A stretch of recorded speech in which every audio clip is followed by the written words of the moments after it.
Good morning, everybody. Wednesday, April 26th, 3 weeks post-op spinal fusion of the L5-S1 with an ALIF, which is an anterior lumbar interbody fusion, titanium cage installed, 3 screws holding that in, a bunch of bone grafting material embedded in that so that it will fuse the L5 to the S1 and then flip around to the back and throw in 4 more screws and 2 more rods to hold the vertebrae together. Is what I had done. So went to the doctor yesterday and for my first post-op, 3-week post-op appointment, and all is good. All is looking great in their words. And you know, it was something amazing to stand there and be asked the question, what's your pain level today on a scale of 1 to 10, and be able to say 0. I mean, I have not done that in years. I've not had a day without pain prior to this surgery in years, several years. So being able to say that is what a relief. And just to not have to be in pain, oh my gosh, I forgot what it felt like. Truly did. So I'm going to try to not hold this out to be a really long video. I'm trying to keep these somewhat short, but you know, I know there's a lot of information that you know is needed for those of you that are looking to maybe have this done. I can tell you this on the restriction side of things. You know, you just don't bend and twist that part of your back. If you're going to bend, you got to bend. Like if this is your legs and this is your hip, this is your back. The back stays straight. You hip hinge is what they call it. Don't arch your back when you bend and it twists those vertebrae. They gotta bend together. They gotta stay together. If they don't stay together, you're gonna have an issue with the fusion. And some of you go, well, what are the rods and the screws for? They're there for that. But you know, these things aren't in a position where you still don't have to worry about busting up some of that bone grafting. You know, you have to be careful. There's other things moving around in there. It's not a hollow area, a hollow cavity where you've built a cage around this thing to hold everything together. You know, you've got muscle and all kinds of other stuff that's up against these areas. So, you know, there's still movement going on down there. So you've got to protect that. I can't do any pull-ups, can't hang, I can't, you know, do any dips or, you know, dip leg raises. Anything that creates the pull on the spine, don't do any of that. Any of the bending of the spine, don't do any of that. No twisting. I can plank, I can push up, I can do dumbbell curls between 10 to 15 pounds. He said, you know, I know it's not much weight, but just do some high reps. So I'm like, what, I'm gonna do like 300 reps of 15 pounds? I mean, it's gonna be weird. But she said, you know, sit back in a flat chair with maybe no arms and just do, you know, curls, you know, where you've isolated just that bicep to where your back's not moving. Can do that. I think I said I can plank, do push-ups. I can do leg bends. If my back is flat on something, then I can bend the legs up. So I have straps from physical therapy from my hip that, you know, you help to assist to pull that leg up as high as you can, you know, straight and as high as you can. Those of us that aren't as flexible as that anymore can only get to like here. You put a strap on your leg and you help pull that up. It helps you get that added stretch, pull them hamstrings. So I can still do those kind of things. The restrictions on work are more than what I thought they were going to be. They don't want me in a heavy duty type truck that doesn't have the ability to absorb, you know, the impact of my back coming down on that seat. So if I've got a rough truck to drive in, they don't want me in it. They don't want me in like a tracked machine. Can't be in that because it's, again, no suspension. It's a suspension thing. If you can drive in your own personal vehicle or a car or a truck that has, you know, that can absorb the ups and downs, that's good. But she doesn't want me in the other stuff. In fact, she was like cringing when I was telling her what I would basically be operating and driving, and she was like, 12 weeks. And I was like, 12 weeks? So I'm going to retool, just do something different, no big deal. You know, thankfully I have that ability. You know, God's gifted me in a lot of different areas, with a lot of knowledge and over a wide range of things. So just going to have to try to utilize that to find a different type of employment, I guess. So moving forward. You know, this is a game changer for me, and I hope it is for you. This is a life-changing event for the better. This is amazing to not be in pain. I love it. This is great. The incision areas are still, you know, sore. The back one's not so much. They're a little tender to the, you know, if you're right on them, they're a little tender. You can feel them when you're, you know, rested up against something or something hits it. You know, you can feel it. It's not nothing you can't tolerate. It's just, it's a little uncomfortable. But the front one's still really tender, and it's still, if you move in just the wrong way, it still feels like something's tearing or pulling apart. She said that'd be normal, and in about 6 weeks, when the scar tissue starts building up, that's when you can start massaging that area down, but to stay off the incision area itself until then. And then once that scar tissue starts building up, then you can break it down, and that will help with the swelling. Keep ice on it. She still wants me to ice it, you know, periodically throughout the day, whether I'm having pain or not, just to help try to get the swelling down. So there is still surgical swelling visible. And so she wants me to ice it and chill out. Cannot get into a pool or a hot tub till 6 week mark. That's a bummer too. I think that about does it for the restriction side of things. Again, just don't twist and bend, you know, your spine. You got to keep that thing straight like a 2x4 as best you can, and you know, create a hinge at your hip, at your legs. You're bending it at your legs, not your back, so that your back stays on a 90 degrees. So if these are your legs, this is your back, it should be like this, you know, not, you know, arching over like that. So I'll show you the pictures of before and afters of my surgery here, and you can see the difference where the spine was so out of alignment on the spondylolisthesis. The scoliosis is still there. It's not as bad, but it's still pretty prevalent. It's going to be. We weren't there to correct the scoliosis. We were there to correct the spondylolisthesis and the spinal stenosis and the blown out disc, and so we just focused on the L5-S1 area and bringing that back into alignment. It's in alignment at the front. So up front, it's nice and, you know, straight together. In the back, it's not. The back still kind of looks like this, but the front is in alignment. So that S1's a pretty big, you know, gap compared to your L5. You know, that vertebrate's not going to be from the front to the back anyway, because it's just not that big compared to your S1. So they've pulled that thing, that the L5 was like this on the S1, and they have pulled that back to where the fronts are in alignment. They open that gap and they install the cage. 2 screws go up into this vertebrae, and then 1 screw goes down into that one, and then they come in the back, throw in 2 screws into the L5, 2 into the S1, and then attach a rod to each one of those, and that helps fixate the back end of it. So the front's fixated, the back's fixated. Got titanium cage is full of Autograft and Allograft material, bone grafting material, so it'll fuse the 2 vertebrates together. So you still have to be careful of what you do with those. So, you know, I didn't see any evidence of it fusing yet. It's been only 3 weeks. It takes a while for that stuff to happen. I mean, you're looking at a 6-month deal here for all of that to take effect and be 100%. So it'll be a long journey for sure. I got a long road ahead on the full healing of this thing. But man, it looks great.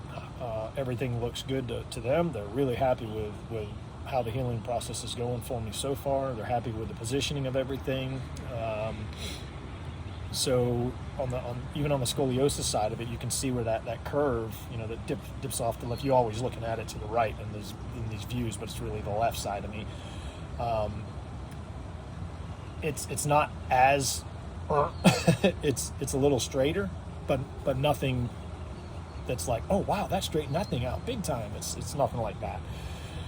The point of it was, you know, in his words, the doctor's words were, if we could stop the progression of it and you're not having pain and any deformities because of it, then why would you do surgery on it now? Which makes a lot of sense to me. I don't want my back riddled with rods and screws from one end to the other to straighten something out that isn't actually causing me discomfort or pain at the moment. And you know what? We might have to cross this bridge down the road. I hope not. I hope it stays the way it is. And my hope is that now that we're going to have the L5 and the S1 together, I'm hoping that just some good old-fashioned stretching and trying to realign my spine, so to speak, with I'll be doing a lot of hanging. I'll be doing a lot of other stuff to help, pull that stuff, and hopefully it'll straighten back out instead of being curved anymore.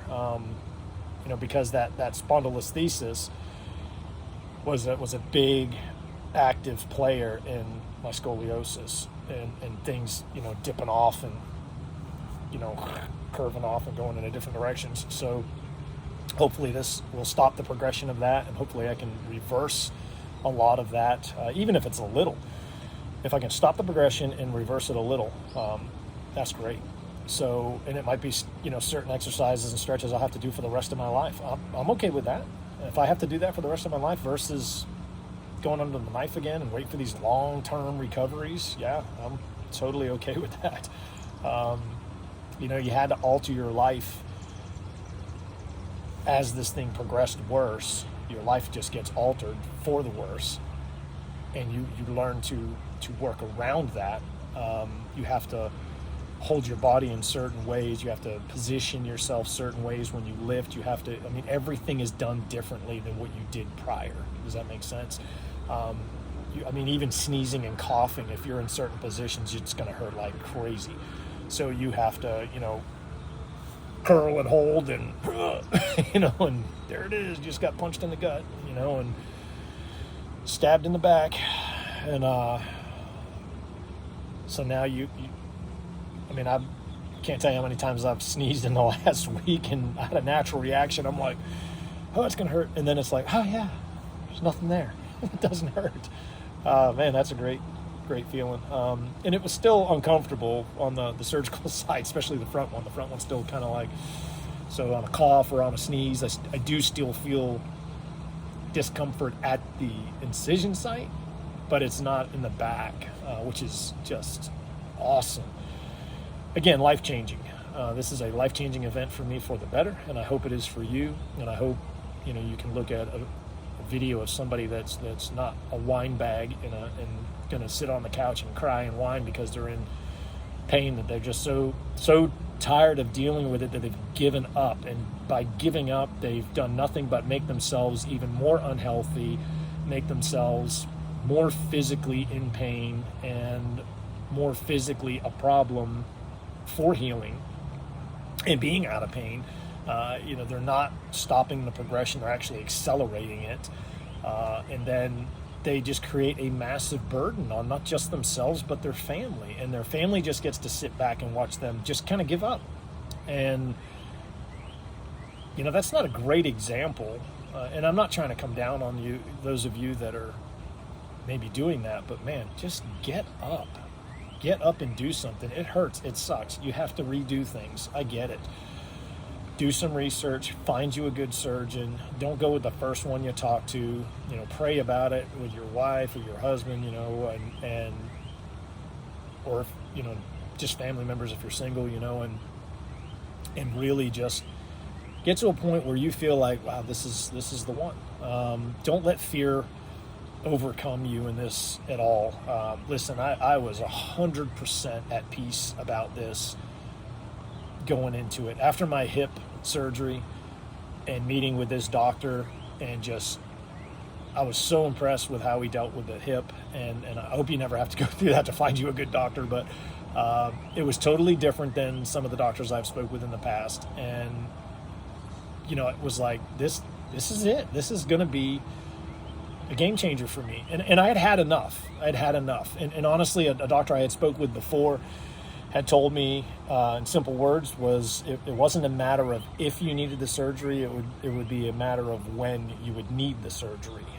Could you do it now? Yes, and that would resolve a lot of your issues.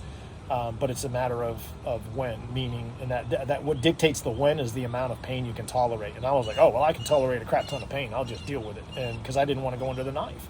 I wasn't in a position where I could just sit and recover. And I just wasn't. I had way too much responsibility on my hands. I had way too much going on, a business to run, a family to take care of. Just didn't have that luxury of, I hate to say it as a luxury, but I just didn't have the ability, how's about that, the ability to just sit and lay down and recover. Not to mention the want to do that. So I was like, I'll just deal with it. And after you go years where it's finally, you no longer have days without pain, it's just pain every single day. And the only thing that changes is the intensity of it. That when starts rolling in. And then when I broke my hip, met this other doctor, and everybody was, oh, this is the guy. And, after doing a ton of research on him, a ton of research on everything in regard to them and who he works for and himself, I was just really impressed with him, period. And my healing on my hip, which was that was a big deal. That was a big deal. So the recovery that I had from it could have been so much worse. Am I 100% on that? No. Will I ever be? I probably won't. It was a major blow. But there's nobody that's going to make that 100% but God himself, and I'm up there, but not 100%. So having such a great experience with that definitely progressed my feeling of peace in regard to this doctor doing this surgery. So I was 100% just no qualms about it whatsoever. I had zero fear of going in and getting this thing done. Even the day that I got it done, I just went in, it was like going to get the oil change, just pull in and then leave, so that's kind of what it felt like for me. I mean, I was just, obviously they're sticking you with needles and doing all this other stuff, getting you all prepped up for everything, but there was just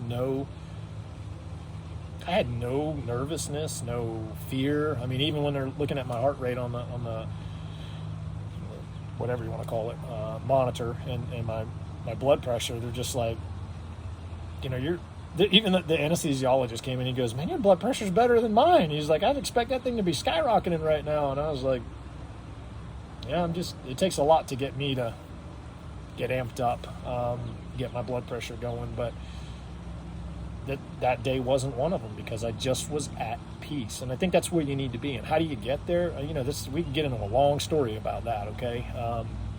One, you need to be in prayer over that thing. And, God's important in this decision. And, he gives us discernment for a reason. And you know what? This might just be part of your trial, part of your training that you got to go through to have such a great testimony to give to other people down the road and give people that hope that can only be found in Jesus, right? So, I don't want to get into preaching to you, but, that's a big deal. It's a big deal. And it's a huge deal for me, and I hope it is for you. And some of us, even as Christians, will lose faith in regard to, well, I've just been dealing with this for so long, and he hasn't healed me of it. He's not going to heal me of it. And with that attitude, you're right. You're absolutely right. Why would he? Ask yourself that. Why would he? If you have that kind of mentality, what's the point of it, right? You have no faith that he will, so why would you think that he would want to if you have no faith in it? And maybe that's a little out of line, but that's kind of my level of thinking is, in the carnal sense, why would he if you had that kind of, lack of faith in it anyway? The faith of a mustard seed. That's all you need, right? The woman that touched the hem of his garment knew that that's all she needed to be healed, was if she could just touch the hem of his garment, bottom of his robe, she would be healed. So much that Jesus knew that he felt power leave out from him. Who touched me? And then she comes about and he says, be healed. Bam, she's done. She just knew. So have some of that faith and know that, if this is God's will in your life, then it'll be done without any issue. And I want to give him the glory on it for me because it's worked. there's no doubt about it. And look, we were in prayer over this, and and it's a big deal. This isn't just some minor surgery. This is a big deal. You could, surgeon can be in there and sneeze with a scalpel, and next thing you know, there goes your spinal cord. Those things they do go through your head. But I wasn't concerned about any of that. I was like, you know what? I felt at peace with this. I felt God had put this in front of me in the way that he did for a reason, for me to be there with this doctor, to get the surgery done, to be out of pain, so I could continue on. And I will utilize this for his glory from this day forward, always, because it's not because of me. I did nothing. I just laid there. It had nothing to do with any of this. The only thing I had to do with it is faith. I had faith and a positive attitude. And I think if you do, there's nothing but good that can come out of it. And I mean, even if it doesn't come out the way that you think it will, it's probably going to be better than where you're at, but you got to put your effort into it. Anything that God said he'd do for us required action on our behalf, right? So I'm not just going to lay here and expect it to just be like Shazam and all of a sudden I've got zero issues whatsoever. Listen, God healed people that way. Don't get me wrong. And he may very well light switch it for you just like that. I just read an article the other day where a kid had died. His parents are at the hospital with him, and I think it was I don't want to say it was a sporting event, I can't remember, but whatever it was anyway, he just died. Just dropped and dead. 2 hours later after working on him, they call it. We can't bring him back. He's been dead for 2 hours. Parents are there talking to him, saying their goodbyes. And the husband's like, he just moved. Kid wakes up. So they think for sure after 2 hours, he's brain dead. There's nothing's wrong with this kid. Teenager. He's a teenager. Nothing's wrong with him. He's perfectly fine. Let me tell you, that's God. So God's still in the miracle working business is my point. Don't think he can't do it in you. Have some faith. Have some enlightenment, and know that, not everything is doom and gloom. Not everything's always going to be bad. In this current world, it sure seems that way, but we have something that a lot of people don't have, and that's the knowing what the end game is, for us as Christians, and that's a really good thing.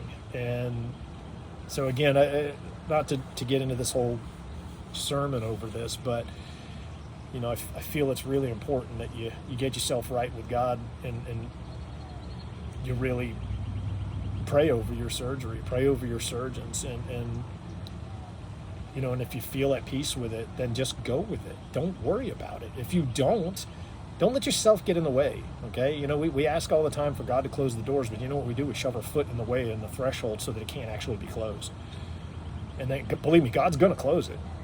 But when your foot's in the way, it's going to get painful. Because it's still going to get closed.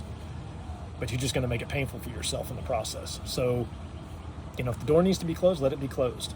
God will open another one. And when it opens, you'll find the one that you want. You'll get there. Hopefully you'll get the surgery, and you'll get it with the same type of results that I have. So, moving forward, I'll probably just post another one in a month. I've got another appointment in 5 weeks, so I'll probably just post there. I don't really see a need to do one every week, unless something changes. If something changes I'll tell you this, if something changes, especially for the negative, I will absolutely leave a post. Being totally transparent on this thing. Really didn't want to put these out there. I hope they gain traction with people that are actually looking for these surgeries and actually do them good. It helps them be encouraged to go and know that they don't have to be the one on the couch being the wine bag, and there's going to be nothing but a negative for them, because that's what 90% of the YouTube videos are out there. I think these guys just have nothing better to do with their time but lay on the couch and whine about it, or just not move forward. Some people they live in that cycle of needing sympathy, and they just feed off of it. I need people to feel for me. pity party, you know, that they have, and it doesn't do any good for you, your family, or any of those people around you, because eventually people get sick and tired of dealing with it. They get sick and tired of hearing it. You know, and the sad part is this: it is so hard to help people that aren't willing to help themselves. You can only do so much for them. So if you're not willing to help yourself, but you just want to lay there and complain and not do anything to better yourself, you're just going to have a really long, hard road. So be encouraged today to do something for yourself. Get up off the couch, get off the bed, do some research, find you a good surgeon, and start down the road to recovery. And hopefully you'll have the same type of, you know, positive outcome that I've had. And look, any relief is relief. So maybe you don't get zero pain like I am, but if you just get 50% of that pain released, man, that's a big deal, you know. So be encouraged today. I hope you find somebody that can get your surgery done for you. If you need somebody and you're in the Bradenton area in Florida, I can certainly recommend someone to you. Drop some a comment in there, and I'll give you the information of who I use, and jump on board. Anyway, we'll talk to you soon.